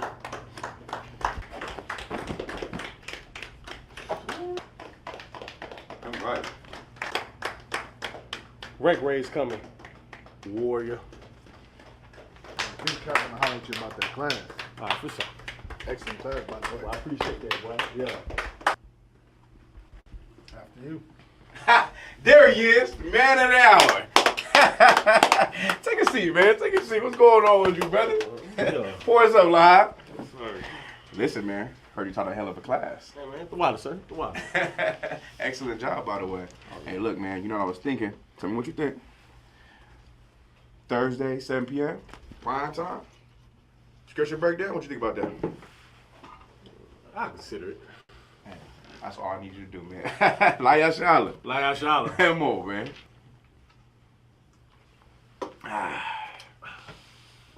Hey, wake that brother up. Wake him up. Wake him up. Wake that brother up. Wake up, bye. Yeah. Hey, wake that brother up. Wake up, bye. Yeah. Hey, wake up. Wake up, bye. Most High in Christ. You back with us? Come on, sir. Most High in Christ, like. And that's why Christ was Solomon, Christ was Melchizedek, and reincarnation is in the Bible. Hey, I love that. Do me a favor. See me one more time, Baba Kashah. I appreciate it, I appreciate it. Warrior.